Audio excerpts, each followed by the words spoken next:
ലോകം ഇന്നൊരു വൻ സ്ഫോടനത്തിന്റെ വക്കിലാണ്. പശ്ചിമേഷ്യയിൽ നിന്ന് വരുന്ന വാർത്തകൾ നമ്മളെ അക്ഷരാർത്ഥത്തിൽ ഞെട്ടിക്കുന്നതാണ്.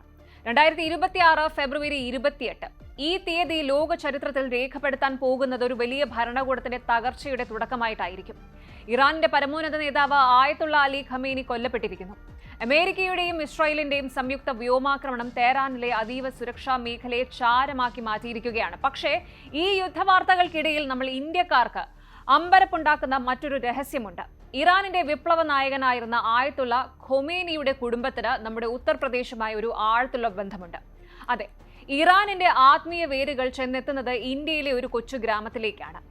എന്താണ് ഇറാനിൽ ഇപ്പോൾ നടക്കുന്നത്? ഇറാനിന്റെ ഇന്ത്യൻ കണക്ഷൻ എന്താണ്? വിശദമായി പരിശോധിക്കാം. അറബ് ലോകവും പടിഞ്ഞാറൻ ഏഷ്യയും വീണ്ടും ഒരു ചരിത്രസന്ധിയുടെ വക്കിലാണ്. കഴിഞ്ഞ ശനിയാഴ്ച രാത്രിയാണ് ആ നിർണായകമായ ആക്രമണം നടന്നത്. ഇസ്രായേലിന്റെ F-35 വിമാനങ്ങളും അമേരിക്കൻ ഡ്രോണുകളും ചേർന്ന് ഇറാനിന്റെ ഹൃദയഭാഗമായ തെഹ്റാനിൽ മിസൈലുകൾ വർഷിച്ചു. 86-കാരനായ ആയത്തുള്ള അലി ഖമേനി കൊല്ലപ്പെട്ടതോടെ ഇറാന്റെ 37 വർഷത്തെ ഒരു സുദീർഘമായ യുഗത്തിനാണ് അന്ത്യമായിരിക്കുന്നത്.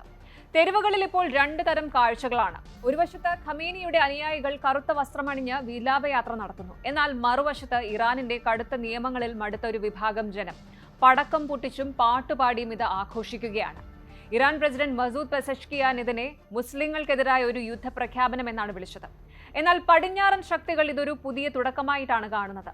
ലോകം ഒരു പുതിയ തുടക്കത്തിലേക്കാണോ അതോ മൂന്നാം ലോക മഹായുദ്ധത്തിലേക്കാണോ പോകുന്നത് എന്ന് നിരീക്ഷകർ ഭയപ്പെടുന്നു. ഇനി നമുക്ക് ആരും അധികം ചർച്ച ചെയ്യാത്ത ആ ഒരു ഹിസ്റ്റോറിക്കൽ ഫാക്റ്റിലേക്ക് വരാം. ഈ സംഭവ വികാസങ്ങൾക്കിടയിൽ ചരിത്രകാരന്മാരും രാഷ്ട്രീയ നിരീക്ഷകരും ഉറ്റുനോക്കുന്ന മറ്റൊരു കൗതുകരമായ വസ്തുതയുണ്ട്. ആധുനിക ഇറാന്റെ അടിത്തറ പാകിയ ആദ്യ പരമോന്നത നേതാവ് ആയത്തുള്ള റുഹല്ല ഖൊമേനിയുടെ വേരുകൾ ചെന്നെത്തുന്നത് ഇങ്ങ് ഇന്ത്യയിലെ ഉത്തർപ്രദേശിലുള്ള ബാരാബങ്കി എന്ന കൊച്ചു ഗ്രാമത്തിലേക്കാണ് എന്നതാണത്. ഇറാനിന്റെ ഈ ആത്മീയ സാമ്രാജ്യം പടുത്തുയർത്തിയ ആയത്തുള്ള റുഹല്ല ഖൊമേനിയുടെ പിതാമഹൻ ഒരു ഇന്ത്യക്കാരനായിരുന്നു എന്ന് എത്ര പേർക്കറിയാം? ഈ രാഷ്ട്രീയ കൊടുങ്കാറ്റിനിടയിൽ ഇറാനിന്റെ ചരിത്രവും ഇന്ത്യയുടെ മണ്ണും തമ്മിലുള്ള ആ രഹസ്യ ബന്ധത്തെക്കുറിച്ചുള്ള ചർച്ചകൾക്ക് പ്രസക്തിയേറുന്നുണ്ട്. ഇറാന്റെ ചരിത്രം മാറ്റിമറിച്ച 1979 ഇസ്ലാമിക വിപ്ലവത്തിന്റെ അമരക്കാരനായിരുന്നു ആയത്തുള്ള റുഹല്ല ഖൊമേനി. അദ്ദേഹത്തിന്റെ വ്യക്തിത്വത്തെയും വിശ്വാസത്തെയും രൂപപ്പെടുത്തിയെടുക്കുന്നതിൽ പിതാമഹനായ അഹമ്മദ് ഹിന്ദിക്ക് വലിയ പങ്കുണ്ട്. ഉത്തർപ്രദേശിലെ ലഖ്നൌവിൽ നിന്നും ഏകദേശം 30 കിലോമീറ്റർ അകലെയുള്ള ബാരാബങ്കിയിലെ കിന്ദൂർ എന്ന ഗ്രാമത്തിലാണ് അഹമ്മദ് ഹിന്ദി ജനിച്ചത്. 19-ാം നൂറ്റാണ്ടിന്റെ തുടക്കത്തിൽ മുഗൾ സാമ്രാജ്യത്തിന്റെ പതനവും ബ്രിട്ടീഷ് ഭരണത്തിന്റെ വളർച്ചയും ഇന്ത്യയെ പിടിച്ചുലയ്ക്കുമ്പോഴാണ് സയ്യദ് അഹമ്മദ് മുസവി എന്ന യുവാവ് കിന്ദൂരിലെ തന്റെ വേരുകൾ ഉപേക്ഷിച്ച് യാത്രയാകുന്നത്. ഇസ്ലാമിക പാണ്ഡിത്യത്തിൽ പേരെടുത്ത കിന്ദൂർ അക്കാലത്ത് ഷിയ വിശ്വാസികളുടെ പ്രധാന പഠന കേന്ദ്രങ്ങളിൽ ഒന്നായിരുന്നു. 1830 ഇന്ത്യ വിട്ട അഹമ്മദ് ഹിന്ദി ഇറാഖിലെ നജാഫിലേക്കാണ് ആദ്യം പോയത്.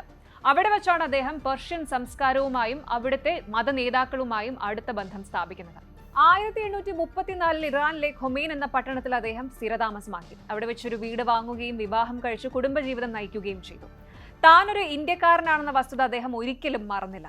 അത് വ്യക്തമാക്കാനാണ് അദ്ദേഹം തന്റെ പേരിനൊപ്പം ഹിന്ദി എന്ന പദം ചേർത്തത്. അഹമ്മദ് ഹിന്ദി എന്ന പേരിൽ അദ്ദേഹം ഇറാനിലെ മതപഠന കേന്ദ്രങ്ങളിൽ പ്രശസ്തനായി. അദ്ദേഹത്തിന്റെ 5 മക്കളിൽ ഒരാളായ മുസ്തഫയുടെ മകനായിട്ടാണ് 1902 റുഹല്ല ഖൊമേനി ജനിക്കുന്നത്. റുഹല്ല ഖൊമേനിയുടെ വളർച്ചയിൽ ഈ കുടുംബ പാരമ്പര്യത്തിന് വലിയ സ്വാധീനമുണ്ടായിരുന്നു. മതം രാഷ്ട്രീയത്തിൽ നിന്ന് വേറിട്ടതല്ലെന്നും ഇസ്ലാം എന്നത് കേവലം ഒരു വിശ്വാസം മാത്രമല്ല, മറിച്ചൊരു രാഷ്ട്രീയ വ്യവസ്ഥ കൂടിയാണെന്നും അദ്ദേഹം വിശ്വസിച്ചു. അദ്ദേഹത്തിന്റെ രചനകളിലും പ്രസംഗങ്ങളിലും പലപ്പോഴും തന്റെ ഭാരതീയ പാരമ്പര്യത്തെക്കുറിച്ചുള്ള പരാമർശങ്ങൾ കടന്നു വരാറുണ്ടായിരുന്നു. ചില കവിതകളിൽ അദ്ദേഹം ഹിന്ദി എന്ന തൂലിക നാമം പോലും ഉപയോഗിച്ചിരുന്നതായി ചരിത്രകാരനായ ബഖർ മുയിൻ രേഖപ്പെടുത്തുന്നുണ്ട്. പടിഞ്ഞാറൻ അനുകൂലിയായിരുന്ന ഷാ മുഹമ്മദ് റെസ പെലവിക്കെതിരെ ഖൊമേനി നടത്തിയ പോരാട്ടങ്ങൾ ഇറാന്റെ ചരിത്രം എന്നേക്കുമായി മാറ്റിമറിച്ചു. ഇനി ഇപ്പോഴത്തെ കാര്യത്തിലേക്ക് വരാം. ഇന്ന് ആയത്തുള്ള അലി ഖമേനിയുടെ അന്തത്തോടെ ഇറാൻ നേരിടുന്നത് വലിയൊരു നേതൃപ്രതിസന്ധിയാണ്. ഖമേനിയുടെ കുടുംബാംഗങ്ങളും ഉയർന്ന ഉദ്യോഗസ്ഥരും കൊല്ലപ്പെട്ട സാഹചര്യത്തിൽ രാജ്യത്തിന്റെ ഭരണം താൽക്കാലികമായ ഒരു ഇടക്കാല നേതൃസമിതിയുടെ കൈകളിലാണ്.